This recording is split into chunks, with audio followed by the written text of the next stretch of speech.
Em 2017 eu montei uma carteira com altcoins. De 2017, 7 anos para frente até 24, essa carteira rendeu 132 vezes. André Franco é um dos maiores especialistas no mercado de criptomoedas.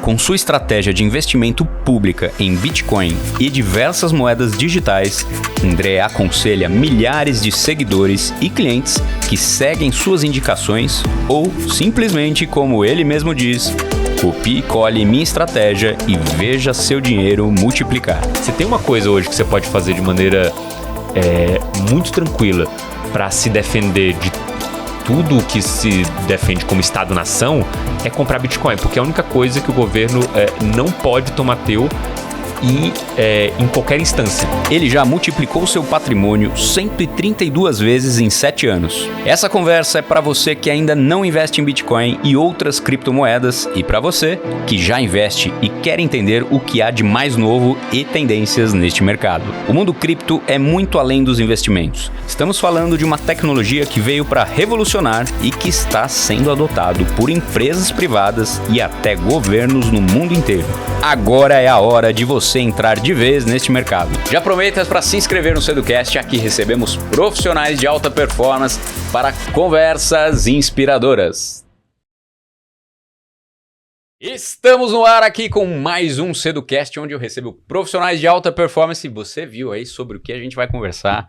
Nós vamos falar sobre o mundo cripto, sobre investimentos em criptomoeda. Se você não conhece, esse papo é para você. Se você conhece, esse papo é para você também, porque eu tô aqui com o André Franco, cara especialista em cripto, mercado cripto. André, obrigado por estar aqui com a gente. Nada, obrigado pelo convite. Sempre bom falar sobre cripto aqui, inclusive nesse espectro amplo aí, né? Tanto para quem não sabe nada, quanto para quem já sabe alguma coisa. Boa, essa é a ideia, esse foi o nosso combinado aqui. Vamos começar a falar para quem não conhece, porque até eu tava falando, meu sócio, ele não investe em cripto, eu já invisto, tem muita gente ainda que desconhece. Então essa conversa aqui vai desde para quem não tem contato com criptomoeda, entender um pouco mais, desmistificar esse ativo, que se você não conhece e não tá dentro, você tá perdendo o bonde da história. E acho que a gente tá só no começo da revolução, né? Exatamente, meu cara. Também acredito muito nisso e entendo que as pessoas são relutantes mesmo, assim, a novidade de alguma forma, né? E tem perfis, né? Mas sempre faço apelo para tentar entender ou eventualmente comprar mesmo sem entender, nem que seja um pouquinho para você entender de fato como que funciona esse investimento, né? Pois é, cara. Explica aqui para mim, o que é cripto blockchain, que a galera não sabe, por que é tão seguro a tecnologia do blockchain, né? Como é que a pessoa fala, pô, é incorruptível, não tem como, né, mexer no Bitcoin? Por que essa segurança toda? E acho que é isso que atrai, né, as criptomoedas. Legal. Acho que o bom para gente explicar é contar um pouco da história, assim. A história pré-bitcoiniana, ela começa com uma tentativa lá atrás. Já virou a história. Já virou pré-bitcoiniana. Antes do Bitcoin e depois do Bitcoin. É verdade, é uma revolução mesmo. Era uma tentativa de um grupo chamado de cypherpunks de criar um dinheiro que não dependesse do Estado. Essa era a premissa básica. E é engraçado ver porque a gente está falando basicamente de uma série de PhDs ou caras que entendem profundamente de criptografia, visualizando que a nossa moeda tinha um problema gigantesco que era usada de alguma forma como arma pelos governos para a própria população. Então, assim, o fato de você pegar o dinheiro, imprimir, desvalorizar e fazer com que o cara que tenha baixa renda ele sofra muito mais do que até o cara que tem muito mais dinheiro, porque o dinheiro dele perde valor, era uma premissa básica. O que se entendia? Falou assim, ó, se a gente criar um dinheiro que ninguém possa imprimir, que não tem intermediário, a gente resolve esse problema. E era o desafio gigantesco deles. Tiveram várias tentativas, só que todas elas tinham alguma falha que o Bitcoin resolveu depois. A principal falha dessas iniciativas era ser centralizado. Dependia-se de uma empresa. Quando dependia de uma empresa, uma pessoa, tinha um ponto ali de falha, o que acontecia? O cara era refém do próprio sucesso. No momento em que aquilo começava a crescer, escalar, vinha o Banco Central e falava, ó, amigão, você não pode imprimir dinheiro, fecha tudo esse negócio aí, senão eu vou te prender. Pô, o cara não vai peitar o governo americano sendo tão pequeno. Porque tinha alguém ali responsável. Exatamente. Né? E depois de várias tentativas, e aí vinha a parte mais engraçada dessa história, ou talvez a mais folclórica em si, um perfil anônimo dentro desses fóruns falou, galera, eu juntei tudo aqui, e criei esse negócio aqui chamado Peer-to-Peer Cash Bitcoin. Botou isso no fórum e geralmente quando acontecem coisas de criptografia, o criptógrafo mais novo, né, o cara que não tem tanta experiência, ele acha que ele criou alguma coisa nova. Tipo, ele acha que ele falou assim, olha, isso aqui é uma criptografia nova. Aí vem alguém e fala, ô fulano, isso aqui foi uma tese de 1930, você tá fazendo isso aqui, ó, tem esse documento, se quiser se aprofundar, tá aqui, mas isso que você tá falando não tem nada de novo. Quando o Satoshi Nakamoto põe esse paper do Bitcoin na mesa, o white paper, né? O pessoal fala, opa, aqui tem algo novo mesmo. E começa-se a tentar explorar quais são as falhas daquilo. E aí vem o nível das pessoas começarem a entender que, cara, o sistema, ele de fato resolveu esse problema. Ele está entregando um dinheiro aqui que não depende de um terceiro, que não tem intermediário, de maneira totalmente descentralizada. Aí a história do Bitcoin começa e a principal coisa sobre o que você falou do blockchain da segurança é isso, sim. A ideia de ser uma base de dados imutável. Não existe nenhuma transação que possa ser feita com Bitcoin que não seja registrado, porque a transação já é o registro. Então, e ela é registrada em todos os blocos, todo mundo fica sabendo da operação, né? Todo bloco está sendo registrado ali, toda operação. Né? Qualquer pessoa, hoje, ela consegue saber todas as transações que foram feitas no Bitcoins desde o começo. Desde o começo. Você consegue fazer isso. Cara, tem uma explicação que uma vez eu vi, que eu achei fantástica, que é pro cara bem leigo, assim, ó. Você conhece o jogo Banco Imobiliário? Essa é boa. Essa é muito boa, né? Faz você aí, porque você é o mestre aí. Essa do Banco Imobiliário é pra quem não... O que é o blockchain? Como é que é? É engraçado isso, porque a primeira vez que eu ouvi isso aí foi de uma advogada ali na Margarido. E desde então eu absorvi isso. E depois eu perguntei pra ela, nem é dela, ela ouviu de alguém também. Então assim, tá no folclore. A gente não tem o autor, mas ela é exatamente, que é a ideia do Banco Imobiliário. Imagina você tá jogando Banco Imobiliário sem cédulas, né? Até brinco que assim, o Banco Imobiliário só tem graça porque tem cédulas e o cara que é o banco, ele rouba todo mundo e sempre ganha, assim. Eu sempre fico usando essa parada. Mas assim, imagina jogar um Banco Imobiliário, tá aqui eu e o Carlos e mais 2 pessoas na mesa. A gente vai jogar, não tem cédula. Fala, pô, então vamos pegar e anotar o saldo de todo mundo. Mas aí você pensa, pô, eu vou confiar em você, ou você vai ter o mesmo problema do cara do banco pegar as notinhas, porque ele vai atualizar o saldo ali para ele mesmo. Então você fala, não, todo mundo tem um papel, todo mundo começa lá com 2.000 dinheiros do Banco Imobiliário e toda transação a gente tem que aprovar. Então toda transação eu vou falar assim, ó, eu transferi pro Carlos R$200, então agora o saldo de todo mundo anota. No momento em que a gente anotar aqui e a gente vê o saldo um do outro, todo mundo concorda, segue a próxima rodada. Se alguém tentar fraudar nessa rodada e falar assim, não foi eu que dei pro Carlos, o Carlos que me deu R$200 aqui, eu vou olhar no meu, vai estar isso, no seu não vai estar diferente, no dele não, no dele não. Não procede. Não procede, não é consenso. Então você está mentindo. Risca a tua transação, volta para que é o consenso daquela que é a maioria das pessoas que estão ali. Então isso é assim exatamente o blockchain, só que não com 4 pessoas, não com 40 mil, com infinitas pessoas, infinitos endereços que podem transacionar. Por isso que é incorruptível, porque exatamente. Não tem como o cara fazer alguma coisa errada, porque tem que ter a aprovação de todo mundo ali, né? De todos os blocos. É uma massa de fofoqueiros que concordam na mesma ideia. Então, se todo mundo estiver falando uma coisa e você estiver falando outra, você tá errado e o pessoal vai seguir por aquela lógica ali anterior, né? Pronto. Agora você é mestre em blockchain. Entendeu por que o Bitcoin é incorruptível ou qualquer outra criptomoeda? Essa é a grande sacada. E aí eu vou já para uma pergunta que eu ia fazer mais lá na frente, cara, mas esse é o meu receio. Eu tenho um receio com o Bitcoin, com essa narrativa aí de ser inquebrável e tal. Inteligência artificial pode ser um risco, cara, para o código do Bitcoin? Esse é meu maior medo hoje. Aliás, o único, porque eu já até te falei, pô, não tenho, tô superado, a tese para mim é válida. Cara, e a inteligência artificial? Ela não pode dar uma confusão nisso? Eu acredito, assim, o ponto específico da tecnologia de IA, não. Mas vamos pensar no AGI, como está sendo falado bastante aí, né? Uma inteligência geral que consiga aprender e evoluir de uma maneira muito mais rápida que a gente, chegar em pontos que nem o ser humano em conjunto conseguiu chegar, né? Essa ideia de que uma pessoa só detém todo o conhecimento do mundo e consiga navegar de uma maneira que a gente acha inimaginável hoje em dia. Para esse cara, talvez ele conseguiria chegar e resolver o problema da computação quântica, porque o problema hoje é a computação quântica, ela existe, mas ela não está num nível hoje que consiga quebrar a criptografia do Bitcoin. Se chegarmos a isso, acho que aí, na verdade, o risco é a computação quântica chegando a isso. A outra possibilidade se a gente está falando de uma inteligência geral que consegue absorver todos os conhecimentos, talvez ela consiga trazer algum risco para o Bitcoin que nem a gente consiga imaginar. Tipo, alguma coisa que pode acontecer.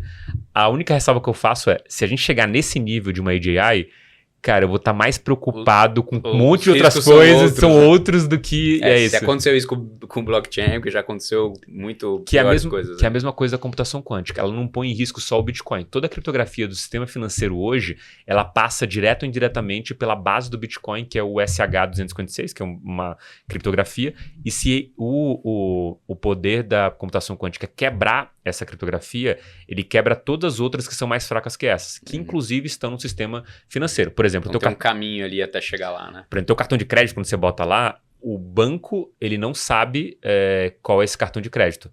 O que ele sabe é um hash, um códigozinho passado em criptografia que gera, ele bate com aquilo que ele tem no banco de dados e aí vocês se conversam, todo mundo tem o dado, mas ninguém tem o dado de fato. Tipo, o banco guarda também aquela criptografia com os dados ali criptografados. A mesma coisa quando você bota um CPF em algum lugar. Ele criptografa aquilo ali para outra coisa. Então, assim, se o cara conseguir descriptografar aquilo com computação quântica, ele quebra do sistema financeiro e absolutamente tudo que a gente conhece. Então, é o que eu falo assim, a tua preocupação de cripto vai ser a menor possível, porque o mundo já vai estar de cabeça para baixo. E eu acho que também vai ter, é o que você falou, uma sequência ali. Até chegar, né, em quebrar isso, você já vai ter alguns indícios, já dá para se posicionar e ir para um bunker, porque o mundo vai ficar complicado mesmo. E o próprio Bitcoin tem já papers estudados sobre como que ele poderia ser resistente à computação quântica. Já existe isso. O que talvez aconteceria nesse momento desses passos acontecerem, galera, precisamos de uma celeridade nisso, porque o risco está chegando aqui a ser de fato palpável. Então vamos mudar a técnica aqui do Bitcoin, de criptografia, para que ele seja resistente à computação quântica. Né? Tem dois caminhos. Então, para você, audiência, que ainda está começando a querer entender o Bitcoin, criptomoeda, você já sabe, já entendeu agora como que o blockchain funciona e a segurança. Um outro ponto que eu acho que vai convencer você a começar a entrar nesse mercado, pelo menos pôr o pé, né? Pôr o pezinho ali para entender um pouco mais. Antigamente você tinha pessoas, tinha o mercado negro entrando. Hoje você já tem instituições privadas, que são ETFs, que foram aprovados, né, nos Estados Unidos. Foi ano passado, né, que foi aprovado, né? Ano passado, 24, comecinho do ano. Então você já tem instituições investindo pesado e você tem governos entrando. Então agora não é mais assim, pessoal do underground, mercado negro. Hoje você já tem players institucionais e governos. E aí a discussão começou a subir o sarrafo. Então se você não está nesse barco, já entre agora, porque a hora que entrar pesado o governo, o jogo muda, né? E isso acho que vai acontecer. E é até engraçado, né? Porque esse papo de governos entrarem, de instituições, de empresas, ele era falado em fóruns em 2011. E assim, se era o louco que falava aquilo, porque Bitcoin custando $2, $10, alguém falar que eventualmente... O cara comprando pizza com exatamente, Bitcoin. O cara falou que vai um governo comprar, cara, é uma distância gigantesca. E a minha comparação quanto a isso é a mesma coisa que aconteceu com a internet. Cara, você tem um e-mail, aí daquele e-mail, alguns grandes visionários conseguem visualizar, olha, em algum momento a gente vai ter massa de trabalhadores trabalhando online e usando isso para se alavancar. Esse cara que postula isso, ele não visualiza que a gente vai ter um Instagram da vida, que a gente vai ter influência. Ele só entende como a tecnologia evolui e como que esses empreendedores, desenvolvedores vão construir esse novo mundo. Ele não tem certeza de como vai ser, mas ele consegue projetar isso. É a mesma coisa nos fóruns de cripto. A projeção de que um país compraria seria justamente, o Bitcoin, ele é esse ativo escasso, ele é um dinheiro melhor do que o que a gente conhece hoje em dia, porque ele não é controlado por terceiros. Então, essa possibilidade aqui de projeção é o que talvez a maioria das pessoas perca o foco aqui. E toda vez que a gente tem um passo nessa direção, por exemplo, uma empresa comprou o Bitcoin, a MicroStrategy. Pô, mas é uma empresa pequena, ninguém liga para ela. Um país está comprando. Pô, mas é Salvador, ninguém tem essa economia de fato. Mas agora a BlackRock tem o ETF. Não, mas ela botou ETF porque ela vende ETF, então não está nem ligando para o Bitcoin. Não, está se discutindo nos Estados Unidos o país começar a comprar. Pô, está se discutindo, mas não aconteceu. Se toda vez que você ficar esperando esse negócio realmente acontecer, você vai perder essa grande valorização. Só para pegar um exemplo aqui que a gente está falando, se a gente pegar o exemplo da MicroStrategy comprando, ela tá comprando esse Bitcoin desde o pós-pandemia. Então, assim, a gente está falando... recente, cara. A gente tá falando... E o cara, o Michael Saylor, né, que é do MicroStrategy, dá uma olhada nesse cara. Esse cara, ele era totalmente contra o Bitcoin. Sim. E hoje ele é o maior entusiasta, né? E é o maior comprador de Bitcoin hoje, né? Ele já passou BlackRock? Não tá quase passando? Não, tá quase. Assim, vai passar, né? Pelo ritmo dele, ele pela velocidade passar, que ele tá e pela lógica que o pessoal, que ele tá conseguindo imprimir no mercado para conseguir captar dinheiro, acho que vai passar. E ele defende porque ele pegou a tese de forma exata, né? Ele entendeu o que tá acontecendo. Ele entendeu, exatamente. Tá lá. Cara, você acha que o Satoshi errou quando ele imaginava que ia ser uma moeda, e hoje não é bem uma moeda no sentido de fazer compras, e sim uma reserva de valor? A ideia dele era que fosse uma moeda ou ele já tinha essa ideia de que seria uma reserva de valor? Olha, ele tinha a ideia que seja uma moeda, sem sombra de dúvida. Era, né? A ideia dele era quebrar o modelo centralizado, né? Exatamente. Então, assim, se você precisa ter moeda, precisa ter livre circulação desse negócio. Perdeu o sentido, né, em ser uma moeda. Total. Perdeu Quem que vai querer pagar alguma coisa em Bitcoin? Perdeu o sentido provavelmente ali em 2017, quando as taxas ficaram tão altas e o pessoal fez essa conta para até ocupar a headline, né? Que era assim, era mais barato você mandar um pendrive pelo correio nos Estados Unidos do que fazer uma transferência nos picos de movimentação dentro da rede. E aí o que eu gosto de lembrar, assim, talvez o Satoshi tenha pensado numa maneira, num jeito que seria o Bitcoin, e ele foi para outro. Quando a gente está falando de tecnologia, tem duas coisas que podem acontecer. A tecnologia ela pode evoluir e se mostrar diferente daquela que você está usando normalmente, ou a capacidade cognitiva e as ferramentas que a gente tem como ser humano, elas vão visualizar aquela tecnologia de outra forma. Exemplo, o e-mail era só para trocar. Cara, ao invés de carta, você vai mandar um e-mail. Hoje é uma ferramenta de marketing gigantesca. Só que não existia uma ferramenta de marketing se você não tivesse todo o marketing digital apoiado, sei lá, no Instagram, no Facebook, em todas as redes sociais. Então, assim, isso aqui é um aumento da nossa capacidade cognitiva de entender aquela tecnologia. O Bitcoin talvez seja isso. Era uma moeda peer-to-peer, só que o cara falou, cara, esse negócio é escasso, se tá caro para transferir, mas mesmo assim ele se assemelha um pouco com o ouro, é uma outra narrativa que se encontra. É aquele outro papo que a gente estava tendo até hoje, por exemplo, se você quiser minerar Bitcoin e tiver uma energia que você vai jogar fora, o Bitcoin passa a ser uma bateria, porque você, ao invés de jogar aquela energia fora, você minera o Bitcoin e você vende aquilo. Ou você guarda aquilo e usa como uma bateria para vender depois. Ou seja, a energia que você ia desperdiçar, ela virou dinheiro. Vira dinheiro, isso é. Então, todas essas possibilidades aqui são a evolução da capacidade cognitiva do ser humano de reinterpretar aquilo. Fogo, por exemplo. Cara, fogo queima, faz mal. Não, pô, mas aí eu consigo assustar os animais. Eu consigo cozer os alimentos. Eu consigo, numa certa temperatura, criar ferramentas para me defender de outros animais. Eu consigo, em certa temperatura, moldar metais preciosos para criar outras coisas. Então, assim, é o mesmo fogo, só que você for usando a tecnologia de diversas outras formas. Muito legal, cara. Explica para o público aqui essa questão do halving e que ele é finito, né? São 21 milhões de unidades, né? O Bitcoin, né? A previsão é para 2140. 140, né? Acaba tudo. Não estaremos aqui para ver o fim disso, mas a gente pode aproveitar todo esse ciclo Exatamente. aqui, né? Talvez deixar para os filhos, netos, seja o grande lance, né? A ideia do halving, explica pra gente como é que é e esses mineradores, porque acho que isso também tem gente que ainda não entende o que é minerar, como é que funciona. Maravilha. Bom, a gente tem o Bitcoin, que é o ativo em si, o blockchain que a gente já citou, que todas as transações estão por ali, mas tem que ter alguém que faça essa transação ser validada, né? Que você consiga dizer, não, essa é a transação de fato que vai acontecer. Quando a gente olha para o ecossistema como um todo, você tem um minerador. O que é um minerador? É um cara que eu vou dizer, ele não é altruísta. Tipo assim, ele não está fazendo, eu vou botar minha máquina aqui, meu computador para minerar Bitcoin porque eu gosto de apoiar a rede. Não, ele é remunerado por fazer isso. A mineração é basicamente o cara que vai ter o direito de registrar aquilo dentro do blockchain com uma transação específica. Óbvio que os outros mineradores vão ter que concordar com aquilo. E aí, por ser o cara que vai registrar, ele é recompensado por isso.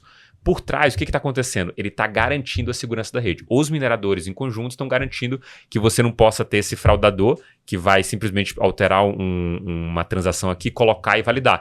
Porque o minerador está ferrado, porque ele está tendo um ataque à rede dele. O que ele faz? Eu preciso manter essa rede operante, confiável e tendo hoje 99,99% do tempo online. Essa rede, dessa forma, ela me remunera. Então, o minerador ele não é altruísta. Ele simplesmente, faço uma conta, eu compro máquina, eu boto energia, eu gero esse Bitcoin. Esse Bitcoin vale quanto? Vale tanto. Então, beleza. Então, a minha conta fecha aqui, eu consigo rodar esse negócio. E isso é a estrutura técnica do Bitcoin, de como ele funciona. A estrutura econômica galera, se é minerador agora, boa, eu tenho esse negócio chamado Bitcoin, eu não sei quanto ele vai valer, a minha tese é essa aqui que está funcionando. Se você começar hoje, você a cada 10 minutos vai poder encontrar 50 Bitcoins aqui. Cara, vale a pena ou não vale? Pô, eu como Cypherpunk, eu quero apoiar essa ideia. Depois que o Bitcoin tem um preço, vira um business de conta, que é quanta máquina eu tenho, dinheiro, quanto coisa virou um negócio. A partir dali, o que a gente tem são pessoas que poderiam, desde abrir uma indústria têxtil, decidindo abrir uma indústria de mineração, porque vira uma conta de imobilizado. E aí, esse minerador, ele é recompensado de cara com 50 bitcoins a cada 10 minutos. Só que o Satoshi cria a ideia de que, olha, quem chegar primeiro bebe água limpa, você vai receber mais. Só que daqui a 4 anos, essa recompensa vai cair pela metade. Daqui mais 4 anos, vai cair pela metade de novo. E vai caindo sucessivamente metade, até se esgotarem todos os bitcoins em 2140. Que é o conceito da escassez. Da escassez, exatamente. Né? Até do próprio ouro, do metal precioso. Vai Perfeito. ficando cada vez mais difícil achar. Exatamente. Bem que acharam agora na China uma outra reserva de ouro. E tem a ideia lá do meteoro, lá do Elon Musk, que queria explorar ouro no meteoro. E aí vem um conceito que é muito difícil as pessoas entenderem, que é, existe hoje o que a gente chama de escassez física, que é a maneira que a gente conhece a escassez, né? Que é a escassez dos bens físicos que a gente tem. Então, assim, o ouro é escasso. Agora, o Bitcoin introduziu um negócio chamado escassez digital, que é uma coisa completamente difícil de entender, porque o mundo digital, ele na verdade traz abundância. Esse vídeo que a gente está gravando, você pode gravar um stories aqui, só botar no Instagram. Alguém pode baixar e postar na rede dele. Pode mandar via WhatsApp. Esse vídeo aqui que a gente vai gravar no YouTube, você pode disponibilizar em várias plataformas. Não existe materialização daquilo. Ele é abundante. O mundo digital trouxe isso. No mundo físico, você tem a escassez física. Na minha visão, ela é relativamente mais frágil que essa escassez digital. Por quê? Se a gente pegar o ouro, você fala assim, ele é escasso. Se a gente pegar o alumínio, ele é abundante. Só que se você voltar lá atrás e visualizar o Napoleão, ele serviu os convidados dele, os mais ilustres, ele e os mais ilustres, com talheres de alumínio. Que era o que tinha. Era mais escasso do que o ouro. Porque o alumínio, na sua forma pura, ele é realmente mais escasso que o ouro. Mas na forma de bauxita, ele é o terceiro ou segundo elemento mais abundante na crosta terrestre. O que aconteceu? Na própria França, alguém descobriu um mecanismo de pegar a bauxita e transformar em alumínio. Então, qual que é o conceito de escassez física que a gente tem? A escassez de um objeto físico que a gente tem, ela depende dos processos produtivos que a gente tenha naquele momento da história. No momento que você consegue trazer um novo processo produtivo para destravar, você consegue quebrar aquela escassez física. Da mesma forma que eu levo a história dos alquimistas, que tentavam encontrar a pedra filosofal e fazer com que tudo virasse ouro. Tipo, a ideia de que aquilo pudesse acontecer tornaria o ouro um elemento tão abundante quanto o alumínio. E a escassez digital, além do Bitcoin, além dela ser mais forte porque está pautada em criptografia, ela é verificável. Tipo, se hoje alguém encontrasse a pedra filosofal e conseguisse gerar ouro de qualquer... Criar um Bitcoin. A pedra filosofal e criar ouro de qualquer outro elemento, você não saberia. Se alguém criar mais bitcoins do que está sendo programado, por algum motivo, encontrou uma falha, você vai descobrir na hora. Então, essa transparência e essa segurança da escassez digital, ela é superior. Agora, é fácil entender? Não. Como você explica a internet no momento que aconteceu o e-mail, né? Tem uma conversa o cara da Microsoft, faltou o nome agora, o Bill Gates, falando o que era a internet. O cara, você vai poder ouvir música, vai poder ouvir vídeo. E o cara rindo, né? É um talk show, né? Eu falo, e o cara rindo, já faço. Mas eu ligo lá e peço a pizza. Não, você vai pedir a pizza pelo computador. Mas não é mais fácil ligar? Mas não é trivial, porque depois que a coisa acontece, você fala, não, realmente adicionou layers aqui muito mais fácil. Eu entro no iFood e olho todas as coisas que eu posso coisar. Então, antes eu tinha que ligar, perguntar, ver se a pizzaria... Alguém me recomendou essa pizzaria? Não, tá lá. Você consegue ver as coisas. Então, tem avaliação, tem tudo, né? Exatamente, tudo tá lá, né? Então, acho que pra mim é um pouco disso que precisa, primeiro, a gente, como sociedade, entender isso. E alguns vão entender antes que os outros, natural, assim. Assim como, sei lá, eu talvez tenha alguma revolução acontecendo e eu não vou estar a par disso porque eu tô focado em cripto aqui de fato. Mas olhando do ponto de vista de investimento... É tão arriscado ter 100% nessa classe de ativos quanto não ter nada. Para mim é o princípio básico de você deveria diversificar com essa classe de ativos. Cara, e vou te dizer por experiência própria, para mim doeu muito mais quando eu não estava posicionado em Bitcoin e eu vi ele disparar ao longo dos ciclos, quando eu tava e mesmo que ainda ele não tinha disparado. Porque, cara, eu perdi alguns, entrei em alguns lá atrás e tal. Hoje eu te falei, né? Eu tenho uma posição de entrar e deixar e não sair mais. Eu sei que você tem uma estratégia diferente, a gente vai falar dela também. Mas já teve momentos que deu porrada e eu não tava posicionado. Mas doeu, cara. Puta, que eu não entrei. E sabia, sabe? Assim, como eu já tô alerta sobre o Bitcoin há um tempo e tal, esse momento doeu muito de não ter entrado. Falei, puta, perdi essa porrada, cara. E essa conta de que você faz, de não estar é muito ruim. Então, é o que eu sempre falo também com todo mundo. Entra, põe alguma coisa, participa, cara. Porque não estar lá é muito ruim. Você acha que ainda a gente tá naquela curva de early adopters ou já passou dela, assim? Cara, eu acho que a gente tá transacionando já. Porque se a gente pegar a curva de adoção que tem do mercado cripto, ele já tá mais rápido do que a internet e o smartphone. Eu ouvi isso aí. Então, na verdade, a gente já passou esses adopters. Se eu não me engano, a lógica lá do acho que o Michael Gleldon, não sei como é que é o nome do autor, que ele fala sobre isso. Acho que são 7% da população, ou de uma população, ou do mercado que você tá falando, que são os early adopters. Depois disso é mais. Então, assim, em teoria, a gente já passou dessa linha. Já passou da linha do early adopters. Quantos pessoas e... A gente está falando de algumas centenas de milhões de pessoas já estão dentro do mercado cripto. Eu acho que era que entrou o Estado, entrou o governo, entrou instituições privadas, já saiu desse early adopter. Já saiu, não tem como considerar assim. Se a gente olhar... Mas a gente está no fim do early adopters ainda, né? Eu acho que essa transição, né? Tipo, vamos pensar assim, que talvez a história a gente conta em retrospecto, né? Então, assim, se a gente daqui a 10 anos a gente vai olhar, não, ali acabou realmente. Vai dar pra entender um pouco mais pra frente. Mas hoje eu estaria essa transição, assim, porque eu sempre penso que para a maioria das pessoas não tem uma aplicação prática no dia a dia.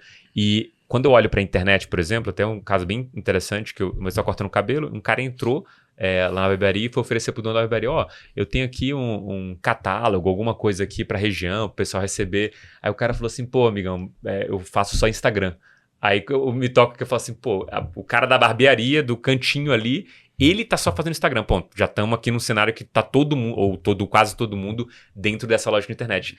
Quando a gente olha para cripto, você não tem essa mesma perspectiva. Então, estamos muito longe desses bilhões de pessoas aqui que o Instagram alcança.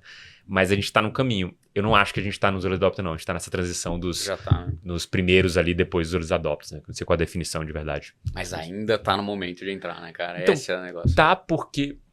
imagina que a gente viu agora o que é o e-mail. Tipo assim, você acabou de ver... Caramba, dá pra mandar e-mail aqui pra uma pessoa sem mandar carta. Qualquer pessoa pode fazer isso aqui. A dúvida lá era, tipo assim, o pessoal sempre falava, os governos nunca vão estar na internet, os bancos nunca vão estar na internet, porque isso é muito inseguro, isso não funciona, isso não serve pra eles. Os bancos declaravam, eu nunca vou... Só serve pra escrever pro amigo. Exatamente, sim. O pessoal não tinha essa visão. Eu acho que a gente tá um pouco nesse momento ainda. Porque se você... conhece pessoas, você conhece alguém que não está usando a internet, acho muito difícil, né? Você conhece alguém que não tem Bitcoin na carteira, pô, algumas pessoas você deve conhecer. Ainda tem. Então, acho que assim, ainda é um momento, porque a gente não tem uma aplicabilidade no dia a dia tão forte quanto a internet. E acho que a gente pode caminhar para alguma coisa nesse sentido, sim. Eu sei que você tem uma estratégia de entrar em ciclos e sair, garantir o resultado, voltar e tal. Eu percebo que essa estratégia ela é muito legal, mas principalmente para quem está bem assim, de olho e participando, né? Pra gente pegar esse cara, que a gente conversou, meu sócio, cara, pô, visto em terreno, né? Coisa, pô, cara, é o tio do imóvel ali, né? E eu mesmo sou um cara mais de imóveis, assim, ao longo da minha carreira de investidor. Mas esse cara, se a gente trouxer para uma discussão de, cara, pega um pedaço, que é o que eu falo para ele, compra e esquece. O Bitcoin, né? Eu sei que tem outras que a gente vai falar também de outras altcoins aí, até as shitcoins que existem, né? Mas essa estratégia de você comprar um Bitcoin e deixar para o longuíssimo prazo, não tem erro, cara. Então, acho que para quem tá ainda com medo, receio, compra como se fosse um pedaço de terra, como o seu loteamento, o teu imóvel, e deixa lá e esquece. Por isso que acho que é um dinheiro de longo prazo. Esse cara não tem como perder, né? Sim. É muito fácil fazer essa conta por causa da estatística do Bitcoin. E eu gosto sempre de lembrar, assim, se você tem a possibilidade de comprar um Bitcoin inteiro, que já custou $10 mil, já custou $5 mil, se você tiver essa cabeça... Esse movimento de ser um holdcoiner, né? Holdcoiner, é isso mesmo. Tem um Bitcoin. Por quê? Tem 21 milhões de Bitcoins. Cara, se a gente considerar que todos podem ser comprados em algum momento, você tem mais Bitcoins do que milionários em dólar no mundo. Tem menos Bitcoins do que milionários de dólares no mundo. Então, assim, se todo milionário... Menos. São 21 milhões. 20 milhões. Tem muito mais 21 milhões de milionários em dólar no mundo. Se eles entrarem... Se cada um quiser comprar um Bitcoin, não vai ter para todo mundo. Então, assim, se você conseguir... Se essa tese estiver certa e você conseguir acumular um Bitcoin, você provavelmente, sei lá, nos próximos 10, 20 anos, você vai estar na parcela mais rica da população. É muito provável que isso aconteça. Se isso não acontecer, você correu o risco hoje de acumular esse um Bitcoin por um preço que, na minha visão, parece muito módico. E da mesma forma que lá atrás a $10 mil era muito caro em algum momento, hoje também você se acha perto de $100 mil também muito caro. E essas coisas, na verdade, é muito mais a ideia de que o teu dinheiro está perdendo valor do que o Bitcoin de fato está se valorizando. Porque ele continua lá parado. A lógica dele de um Bitcoin é igual a outro Bitcoin. Então, o que está acontecendo talvez, não é nem talvez você ganhar dinheiro, é você ter alguma coisa que preserva o teu poder de compra ao longo do tempo, inclusive frente ao dólar. Então, que é a história da reserva de que é a valor. história da reserva de valor. Ali, né? E eu acho que quando a gente olha a BlackRock, e a defesa da BlackRock pro Bitcoin é risk off. Assim, ele fala que não é um ativo de risco, na verdade é uma saída de risco. Os outros criptoativos você pode colocar como risk on. Essa é a ideia de quem entende o game, né? Exatamente. Que o Bitcoin ele não é risco, ele é fora do risco. Fora do risco, porque se você analisar estatisticamente, é mais uma questão de quanto tempo você segura do que necessariamente de desvalorização ou valorização. Se você consegue investir por 4 anos, estatisticamente você nunca perdeu dinheiro. Então, cara, faz isso e vê a mágica acontecendo. Porque não vai ter nada... Segura a ansiedade de vender, exatamente. Porque segura. Porque assim, eu comprei o primeiro Bitcoin em 2015. Era $400. Em 2017, eu montei uma carteira com altcoins. De 2017, 7 anos pra frente, até 24, essa carteira rendeu 132 vezes. Beleza? Tipo assim, é esse o potencial. Você valorizou 132 vezes. Só que aí você pensa, puta, eu vou botar R$10 mil e vou sair com 1.300.000. Porra, maravilha. Tenta fazer isso no dia a dia. Tomando um drawdown, às vezes, de 80%, 85% na carteira. É difícil. Então, assim, isso é pra quem gosta desse game. Agora, se você puder comprar um Bitcoin e segurar por 4 anos, estatisticamente você nunca vai perder dinheiro. E você vai ver essas movimentações, segura a ansiedade de não vender, que você vai entender que ele volta. Mas ele não volta para um patamar anterior ou abaixo daquele. Ele vai mais para cima justamente porque você tem a impressão de moeda fiduciária infinita. E aí, na verdade, é só uma justaposição, né? O que é mais escasso, o Bitcoin ou dólares? Cara, claramente é dólar. E o que no futuro vai ser mais escasso, Bitcoin ou dólares? Bitcoin vai continuar a mesma escassez, o dólar vai ficar mais abundante. Lógica simples aqui de que, se você falar para esse André, o Bitcoin pode chegar a 10 milhões de dólares? Pode. Pode chegar a 100 milhões de dólares? Pode. Porque não é a ver com a valorização do Bitcoin, é a ver com a impressão de dólares que é desenfreada de fato. E todos os riscos do mundo, né, que a gente vive, de guerra, de inflação, de governos, de tudo que está acontecendo, o Bitcoin vira um porto seguro, né? Sim, porque ele é estático no sentido mais simples da palavra. Ele não faz nada, ele não reage a nada. Exemplo, no Covid, você teve impressão cavalar de trilhões de dólares no mundo inteiro. Se pudesse alguém decidir sobre o que fazer com o Bitcoin, talvez teriam tomado a decisão de se imprimir mais. Como é escrito em código e não pode mudar, ele fica uma ilha dentro desse mar de moeda fiduciária que não se para de imprimir.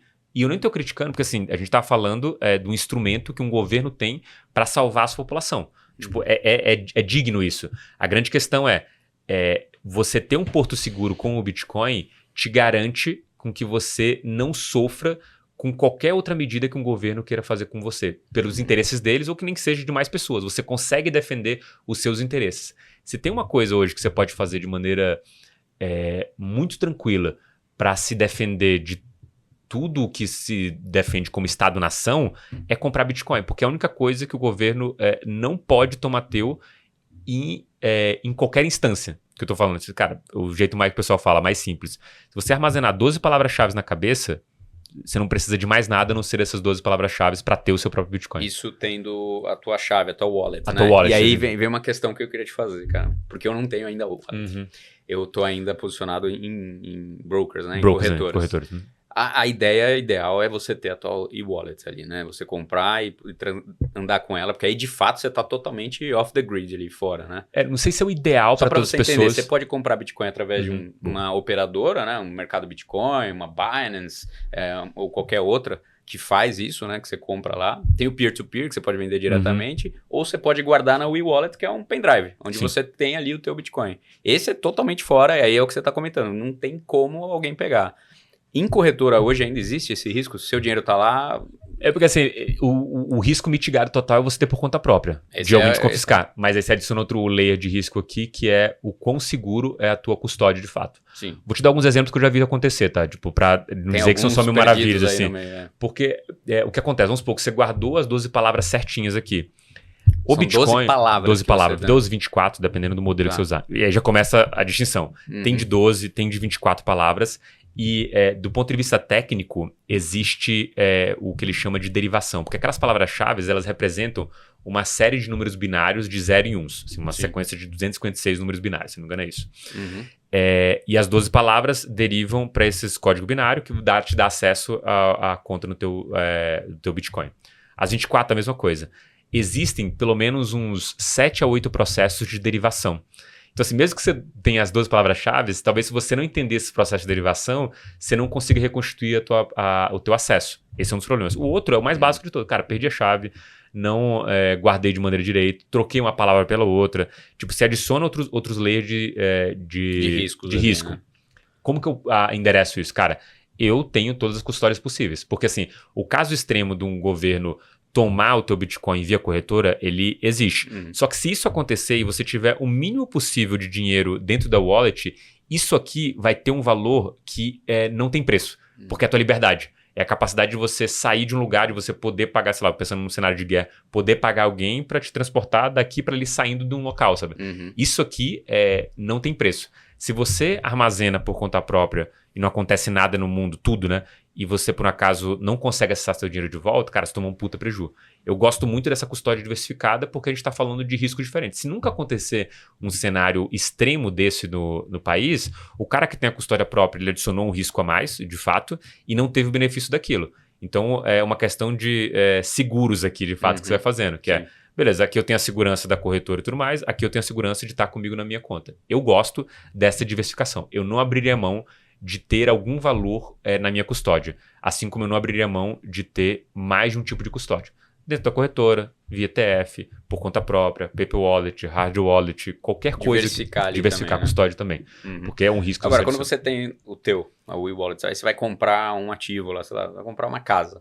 A hora que você volta para o mercado ali, aí você vai ter que dar origem para aquilo. Então, mesmo que você tenha na wallet, o ideal é você declarar que tem aquilo. Tudo. A regra é que você tem que declarar de fato. Você declara tudo, a única coisa é que você tem a detenção dele. Exatamente. Porque a hora que você vai comprar uma casa, por exemplo, que hoje você pode comprar uma casa em qualquer lugar do mundo, muitos lugares aceitam, né? Mas aí você está dando origem. Então, você precisa ter a origem disso tudo certinho, né? Exatamente. Tipo, é o jeito mais simples de você fazer, você tem que declarar, porque uma hora vai voltar, sabe?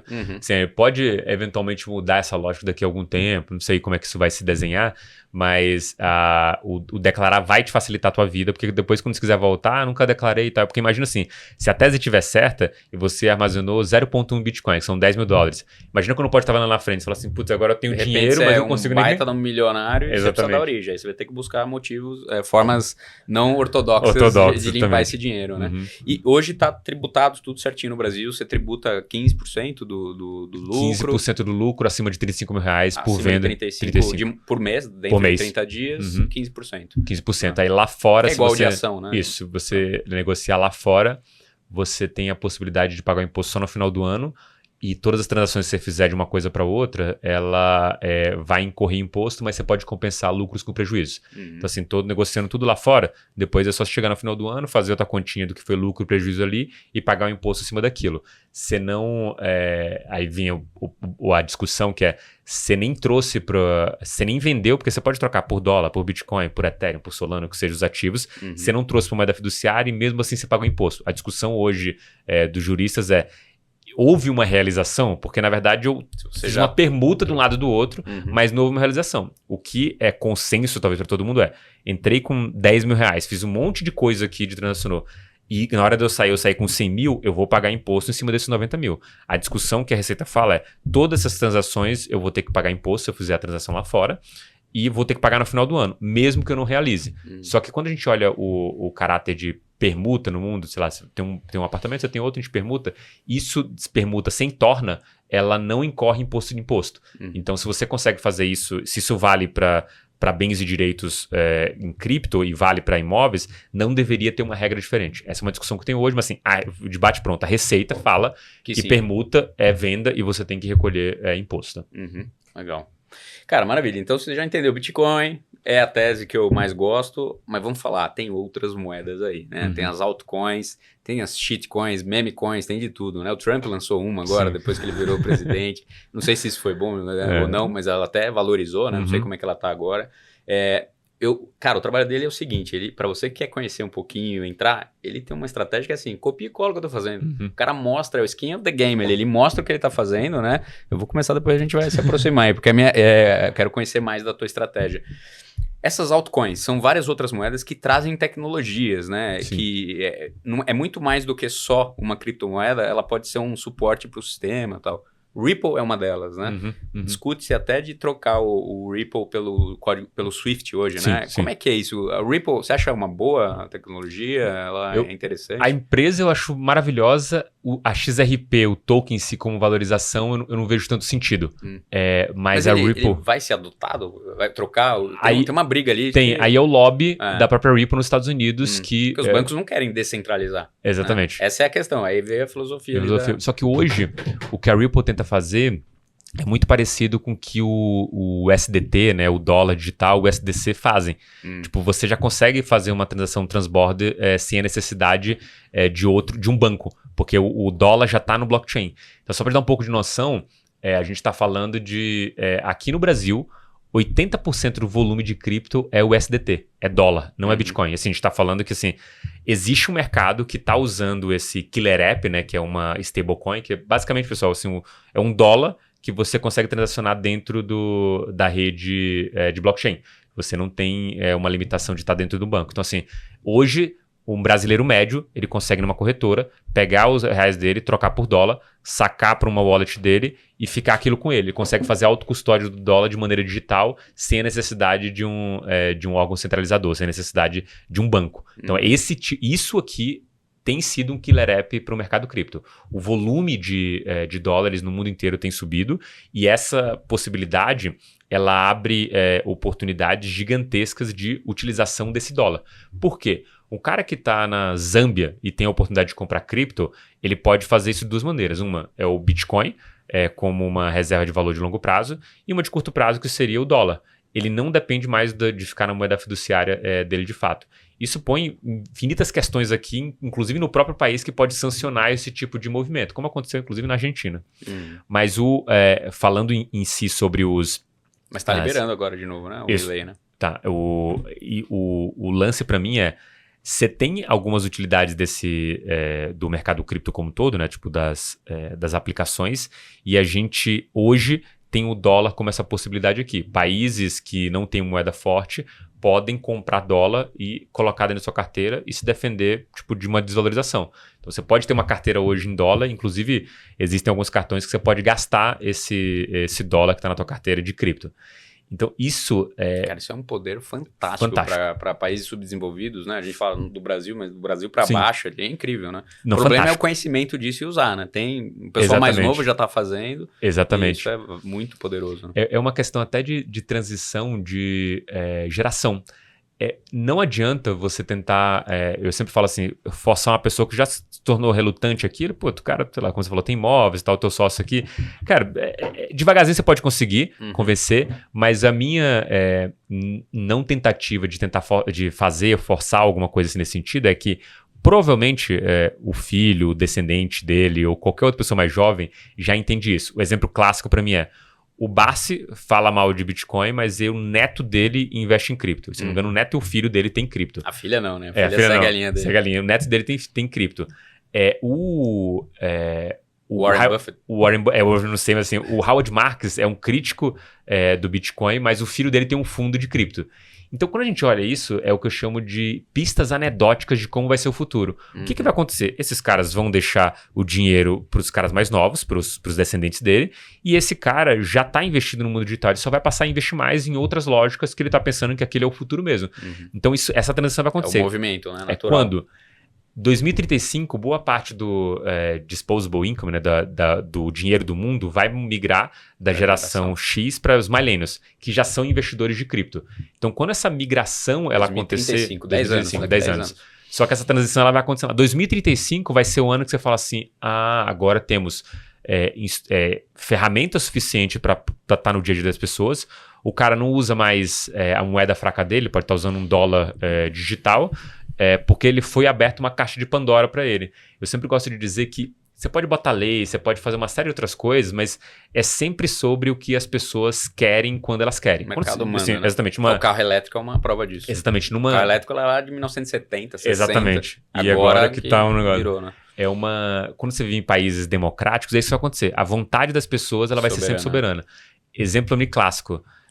no começo da internet teve o Netscape, né? Que era aquela plataforma peer-to-peer que você conseguia baixar músicas, inclusive conseguir baixar músicas com direitos autorais, né? Então, assim, o cara, ao invés de comprar um CD que tinha uma música que ele gostava, ele montava o CD dele, uma faixa, baixava de graça e ouvia. Esse cara, ele sofreu um ataque o Champagne, acho que Shampoo, não sei o nome dele, que foi até um dos... apoiou o Zuckerberg no lançamento do Facebook. Tem um filme, ele contando. O Justin Timberlake. O Justin Timberlake. Inclusive, virou uma aura em cima desse cara, por causa de ele virou meio sexy no Vale do Silício, porque o Justin Timberlake interpretou ele. Era meio guru do cara. Exatamente. E aí esse cara, ele sofreu uma pressão das gravadoras e perdeu na justiça e teve que fechar o Netscape. Só que, cara... Ali foi uma caixa de Pandora. Ele plantou a ideia. Dali não teve volta. Porque assim, a minha vida inteira foi usando o peer-to-peer pra baixar música e, tipo, cara, montar meu CD, botar minhas coisas ali, ouvir uma musiquinha. Era uma coisa meio assim, pô, você tá baixando música. Exatamente. Né? E aí... Mas foi legal que o mercado mudou a ponto de regularizar isso. Exatamente. Você assina o Spotify. É isso. O cara recebe direito, né? Aí o mundo se readapta àquilo. As gravadoras, elas deixaram de ter tanto poder contra o artista. E, foi bom pro artista. Exatamente. O artista, beleza, eu perdi essa renda, mas assim, era 60%, 70% pra gravadora, porque ela que lançava o cara. Entregou o poder na mão do artista. Hoje, com a rede social e com o Spotify, outro game é a gravadora, que funciona. Ele é o cara, né? Exatamente. E o usuário final, ele foi beneficiado, porque agora não tem que comprar um CD, que tem uma música que ele gosta, e tem que ouvir todo o resto aqui de fato. Isso acontecia muito, porque o cara já queria consumir de outra forma. O MP3 lá escancarou isso, e o Spotify facilitou a vida desse cara. Hoje, por que eu vou baixar uma música aqui, sendo que eu posso ouvir tudo no Spotify com a letra, com a recomendação, assim, não tem por que eu fazer isso. A mesma coisa Netflix, Amazon e tudo mais. Né? Teve outro ganho de música que eu achei legal, foi quando os caras pararam de ganhar com um CD, porque todo mundo baixava, ele voltou a fazer show.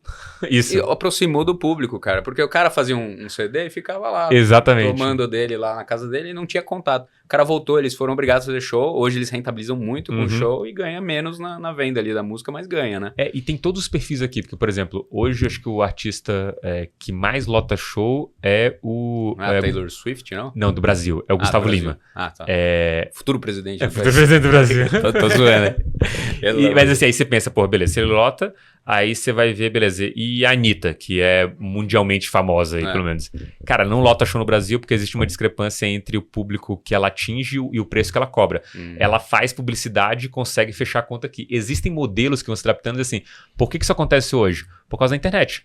Assim, então, a coisa que disruptou a indústria de gravação trouxe outras oportunidades, que é aquela lógica, a tecnologia destrói emprego, mas cria outros. O YouTube pagou 6 bilhões, aumentou o PIB do Brasil em 6 bilhões de reais só com distribuição para influência. Só tipo o cara criadores de conteúdo. Então, um novo mercado ali girando a economia.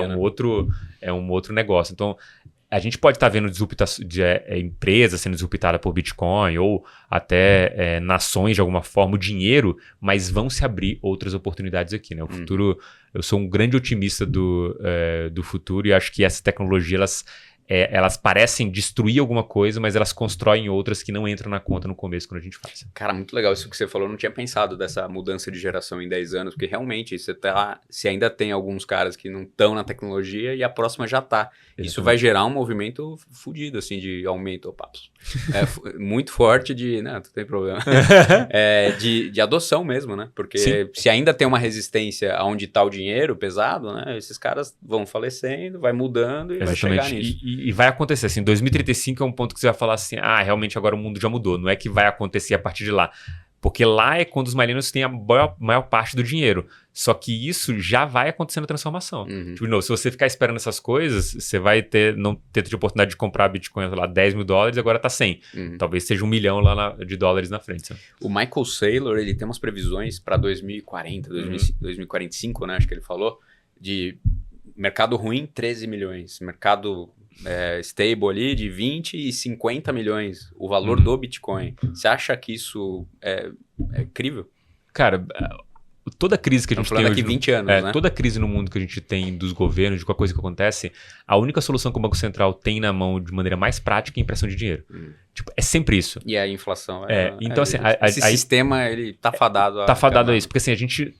nasceu nessa lógica do dólar com moeda forte.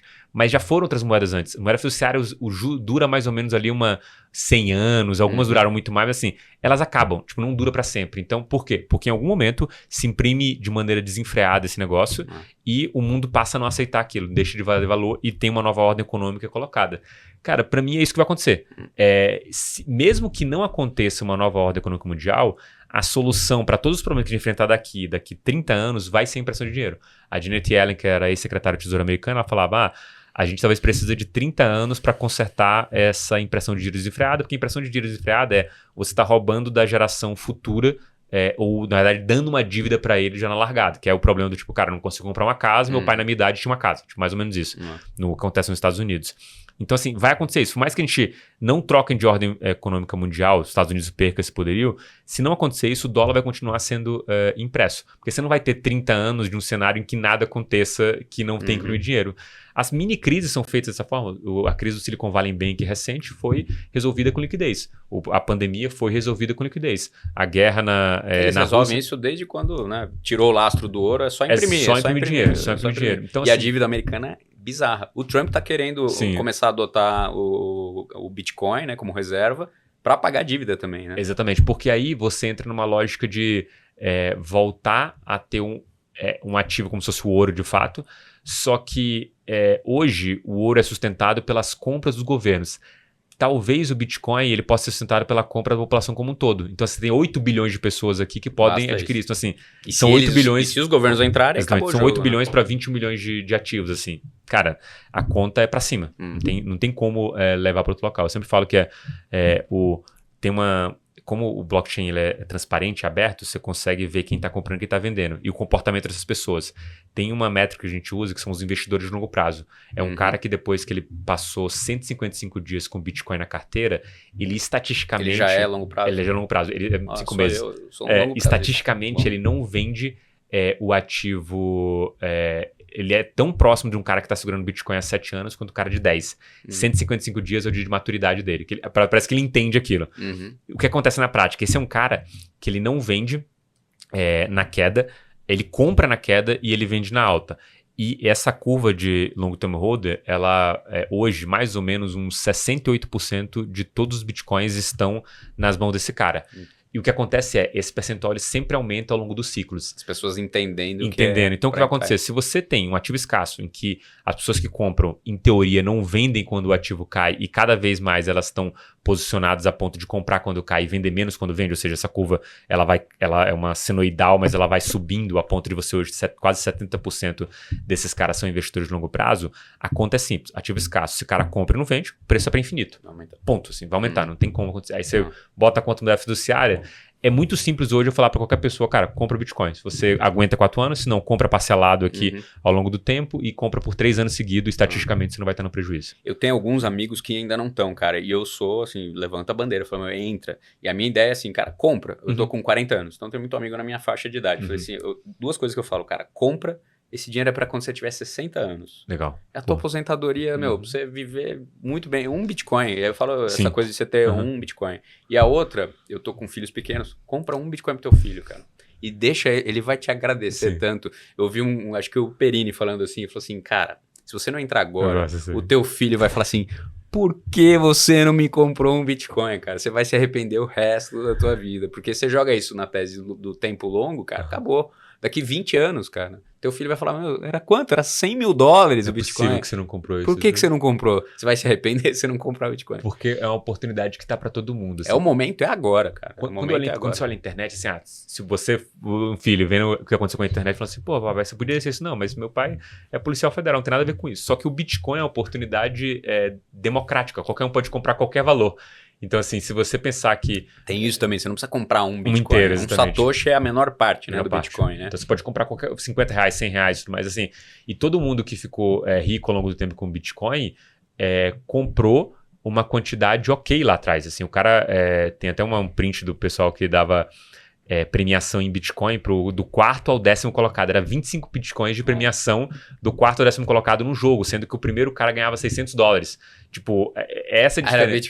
Bitcoin era o último, do 4º ao 10º, assim, primeiro 600. Era o pior prêmio. Era o pior prêmio, sabe? Era tipo, cara, estamos dando isso aqui porque tem uma Bitcoin internet aqui, aí. Brincar. Cara, 25 Bitcoins era isso. Então, assim, O Com cara lá certeza o cara comprava... vendeu isso aí. Não, sem sombra de dúvida. Naquela época, né? Exatamente. E acho que tem histórias também de influencers que foram convidados para receber, sei lá, 1.000 bitcoins para fazer uma live no metaverso, alguma coisa bem lá atrás, que nem existia metaverso.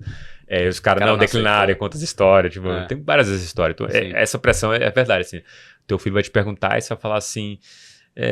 e eu falava assim, você vai ter que mentir, porque vai ser tão feio... Porque era tão óbvio. Você não vai conseguir se explicar, cara. Você não vai conseguir se explicar. Não, mas lá em 2000, eu penso num adolescente já, porque é sempre aquele cara que não, deixa de gostar dos pais por um momento, né? Aí você nessa hora fala, você não comprou Bitcoin. Você não comprou Bitcoin. Eu falo assim, pô, mas todo mundo tava falando isso aqui, você não viu? Não, mas você não trabalhava na Faria Lima? Não era, tipo assim, vai ter um questionamento. Você ficou lá pagando a escola, pagando boleto, reclamando da vida, tava lá o Bitcoin, cara. Exatamente. O momento é agora, gente. Tem governos adotando, são 23 estados, né, americanos que adotaram. Em processo de adotar. Processo de adoção. Mas que estão entrando já. Alguns já adotaram, já. Já tem o pedido na Câmara ou no Senado, e o TAI é o que está mais avançado. Está muito próximo de já finalizar o processo e botar para as reservas. Se isso acontecer, a expectativa dos 23 estados é que eles consigam botar uns 140 bi para dentro e fazendo conta do Bitcoin, um Bitcoin a $200 mil. Tipo, para esse fluxo de dinheiro. Já vai dobrar. Já dobra. São 23 estados, lá são 50 estados, então é quase metade aí. Daqui a pouco é um passo para a federação começar a adotar também, né? Perfeito. A hora que os Estados Unidos adotar, aí ninguém segura, aí todo mundo vai entrar. Exatamente. Porque aí o país que está pensando em entrar, vai falar, os caras já entraram ali. Eu vou ter que entrar, exatamente. Estados Unidos entrou. A China, a gente até falou um pouco lá no off, lá a China ainda é uma caixa preta ali, né? Não dá pra, a gente tem um entendimento como governo, assim, eles... Em teoria, né? Claramente ninguém sabe, porque assim, foi banido, mas... Mas dá para saber se estão comprando ou não, porque como você sabe... Dá para ter uma expectativa disso. Mas é aberta a informação de quem comprou? Não? É aberto o endereço. Se você souber que é o endereço de alguém, é o endereço do ativo. Tá. Você consegue fazer uma estimativa. Mas assim, cara, se o governo chinês estiver comprando, provavelmente está comprando em vários endereços, numa estratégia muito centralizada que, tipo assim, passa despercebido, assim.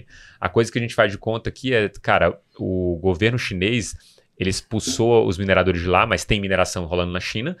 E ele também, o pessoal falava que o Bitcoin, por fato de ser descentralizado, para o ponto de vista de uma ditadura, seria muito ruim você ter algo que você não tivesse o controle de fato. Então, para os caras é meio que uma afronta ter uma coisa desse que ele não controla de forma alguma. Sim. Então, expulsar essa inovação, ela foi até o Bitcoin que o pessoal foi para os Estados Unidos. Só que o que eu acho?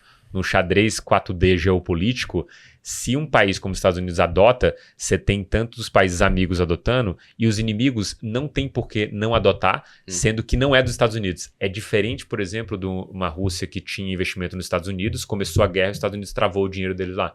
Isso é diferente. Nesse momento, quando isso acontece, o chinês fala, não, peraí, eu vou começar a vender dólar e estocar em ouro. Só que o Bitcoin seria o próximo passo. E o ativo é apolítico, você não tem uma nação por trás nem nada. Então, na verdade, se esse movimento acontecer e o Bitcoin começar a se valorizar para os Estados Unidos começar a comprar, se a Rússia comprar a China, o outro país, o eixo do mal ali, que a gente fala que é o eixo do mal contra o Ocidente. A Rússia é compradora, né? A Rússia é compradora. E, inclusive, tem documentos falando sobre esse movimento russo, porque é onde você consegue fazer comércio mundial sem ser sancionado. Entendeu? Então, assim, não tem como sancionar o Bitcoin. Então, seria a possibilidade de você fazer isso. Aí você faz reserva, troca Bitcoin com outros países, você criou um establishment em torno do Bitcoin. Então, assim, a volatilidade diminui, a confiança nesse ativo aumenta, você tem um novo ouro digital com um market cap muito descontado do ouro.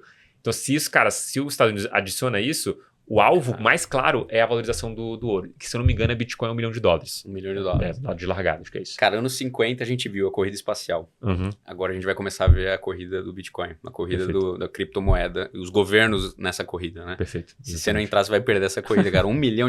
Pra quem acha que tá caro, né? Eu tava conversando com os funcionários antes de você chegar, perguntei, alguém aqui investe em Bitcoin? Eu falei, não, tá caro. Eu falei, tá barato. $100 mil. Se bater $1 milhão, cara, 10 vezes, né? É uma diferença muito grande, né? Não vai ter nada que vai bater. Sempre falo que o Bitcoin é um benchmark horrível, porque as pessoas começam a se comparar. Eu já vi até um youtuber falando, cara, se eu tivesse lá atrás desistido de fazer tudo que eu quero fazer, de empreender... Essa eu já fiz, cara. Então, essa conta é horrível, cara. porque, assim, na verdade, o que acontece? Por que hoje você empreende ou tem essa perspectiva de empreender? cara, eu quero uma vida melhor pra mim e pra minha família. O europeu, por exemplo, quando ele vive na lógica de um salário mínimo na época, era, sei lá, $800, 800 euros, como não tem inflação, ele consegue viver com aquilo. Então ele consegue curtir a vida sem a necessidade de correr atrás de uma corrida, entrar numa corrida que pra ele não faz sentido. A gente aqui, os Estados Unidos também tem essa lógica, não funciona assim. A gente empreende, a gente investe porque existe inflação. Agora, uma corrida ali, né? A conta que você faz é, eu vou investir ou eu vou empreender? Essa corrida, se você correr custo mais... de oportunidade. Essa correr mais rápido. Aí quando você olha para o Bitcoin, se ele é esse buraco negro que suga toda a liquidez do mundo, o que a gente está fazendo empreendendo é o dinheiro que o cara está imprimindo lá, eu estou tentando correr mais rápido para pegar o máximo de dinheiro que ele produz, porque ele vai continuar produzindo. Então se eu não crescer, eu estou morrendo. E aí quando você bota essa conta do Bitcoin, você fala, aí você não consegue bater, porque o CAGR, o ganho acumulado, ele 140%. Você não vai fazer um negócio que cresce 140% por 10 anos. Aí você começa uma perspectiva de você chegar num cenário meio nefasto que, cara, não precisa fazer nada, é só comprar Bitcoin e coisa. Que algumas pessoas já entenderam isso. Tem gente fazendo dívida para comprar Bitcoin. Né? Se você conseguir alagar uma dívida por 5 anos, 6 anos, você vai fazer... A XP lançou um COI de 6 anos, jogou o regulamento debaixo do braço do Bitcoin. Tipo, cara, eu vou comprar isso aqui em 6 anos, a estatística é muito maravilhosa. O COI? O COI é um produto em que você compra e fica travado por um certo período. Em Bitcoin? Em Bitcoin. Tá. Só que ele te garante... É um ETF? É tipo um produto estruturado que a XP faz, que é eu compro Bitcoin, tem que segurar por 6 anos, mas ele limita teu ganho, mas limita tua perda. Tipo, ele faz o hedge ali, o hedge ali, proteção e tal. Tá. Mas que é pro cara que ainda tem o receio. O receio, tal, exatamente. Sim. Assim, não é um produto bom, porque você perde o upside boa parte dele. Vai entra, né? Mas estatisticamente para XP é muito bom, porque ela vai jogar um jogo que ela limitou o ganho do cara, vai ganhar. Ela vai ganhar em cima do cara ali. Né? E o ponto para mim é, quando você começa a fazer essa conta, tudo fica horrível frente ao Bitcoin. Putz, cara, não é. Se você olhar para trás, eu vou te falar, eu comecei a investir em imóveis e foi onde eu cresci meus investimentos. Eu cheguei a ter 10 apartamentos aqui em São Paulo, tudo alugado, então investidor de imóvel. Eu fiz essa comparação com o Bitcoin, cara. É bizarro, assim. Então, aí, putz, eu tinha inquilino, aí dava problema, aí o cara saía, aí eu pago o IPTU, aí tem o condomínio, tem todo um trabalho ali, né? Tanto que existem outras formas legais de você ter imóvel também. Mas eu já fiz esse custo de oportunidade, falei, cara, eu comecei a comprar, vai fazer quase 15 anos atrás, se eu tivesse comprado em Bitcoin, cara... A gente tava fazendo isso aqui em outro lugar, mas não dá. Então, por isso que eu já fiz essa conta de oportunidade perdida e dói.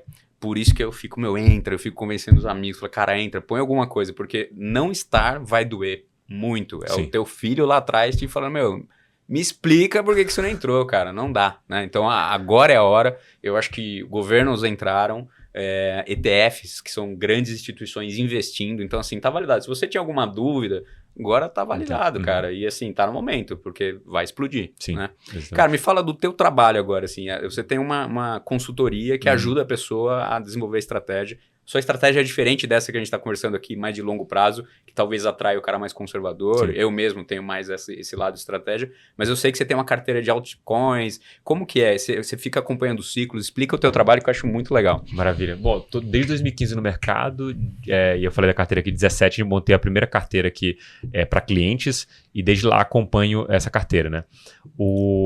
Eu vivo ao longo dos ciclos dessa forma, assim, eu sempre gosto de falar, não vou acertar topos e fundos, não tenho essa pretensão, isso é cilada de todo investidor, mas eu consigo minimamente navegar ao longo dos ciclos, sabendo ali um próximo da hora de sair, próximo da hora de entrar.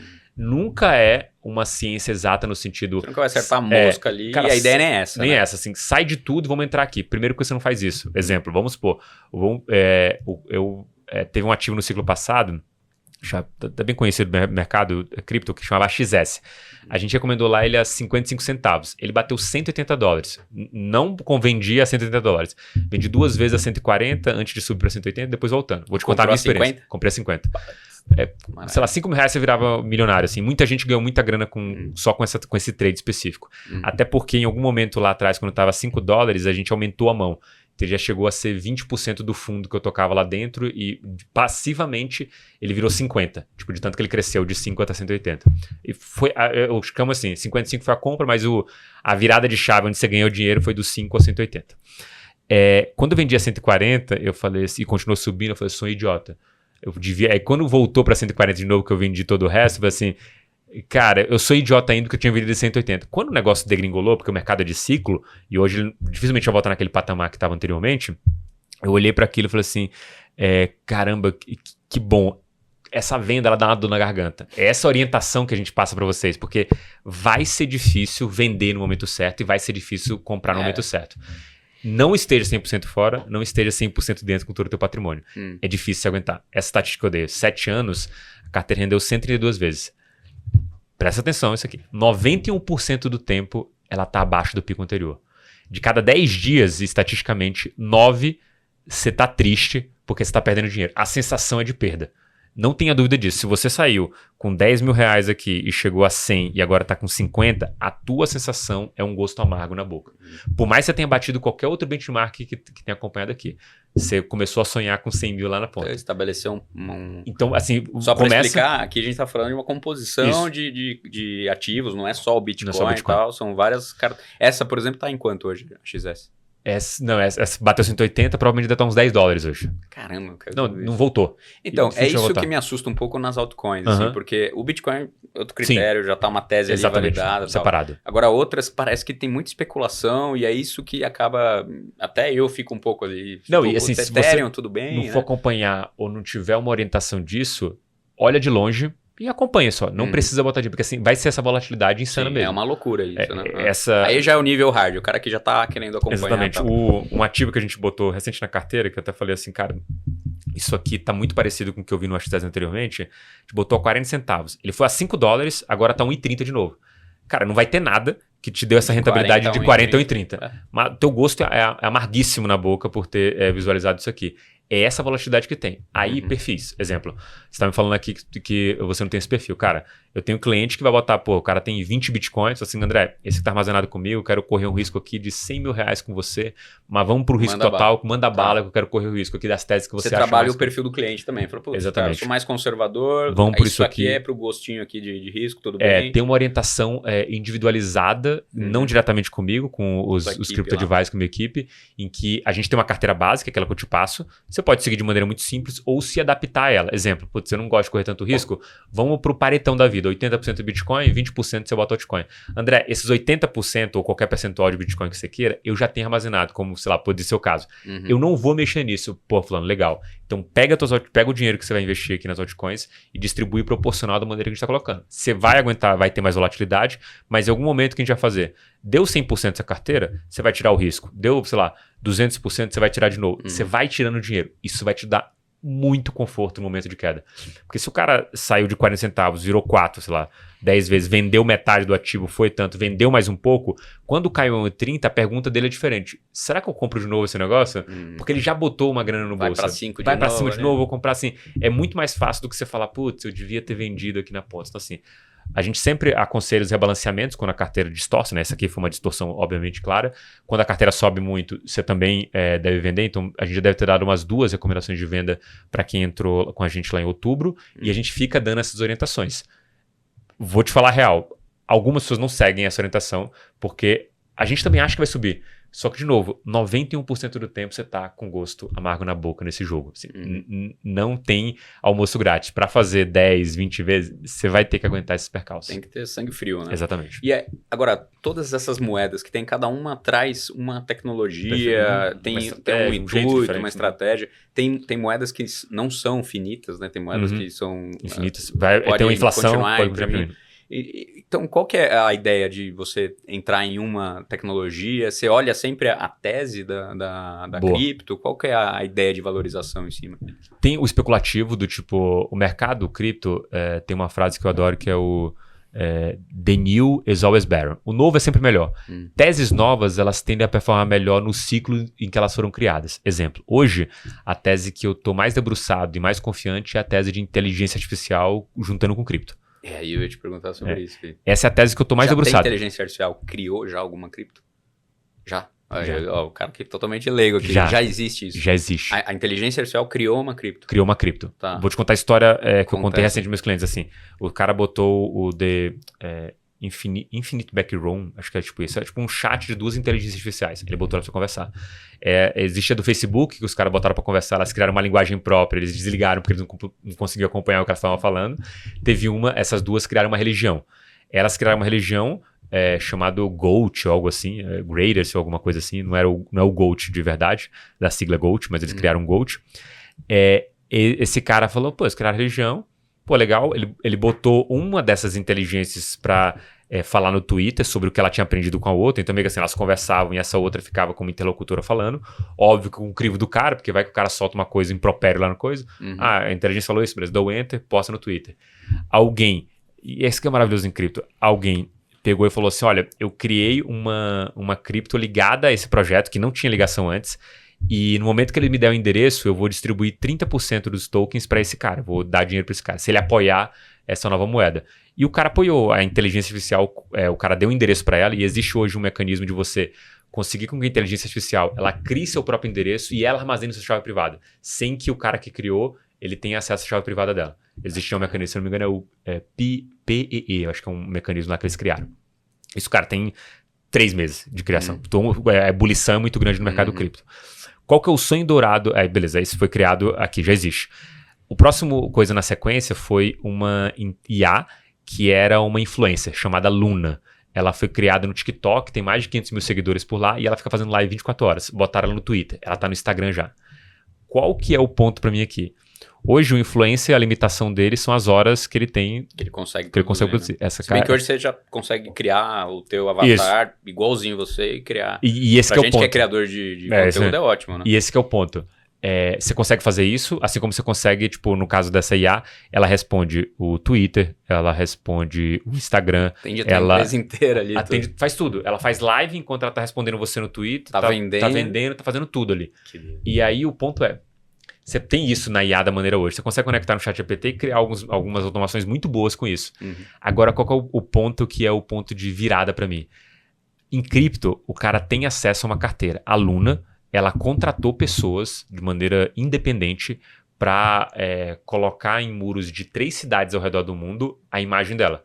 Ela pagou pessoas, ou seja, o cara foi contratado por uma IA para fazer aquilo. Ela que deliberou isso. Ela que deliberou isso. Ela tinha uma carteira própria. Ela falou assim, a meta dela é alcançar, sei lá, 1 milhão de seguidores no Twitter. Então ela precisa de awareness. Ela criou a Luna, que é A Luna é o nome do token e a Luna também é o nome da influência. Tá.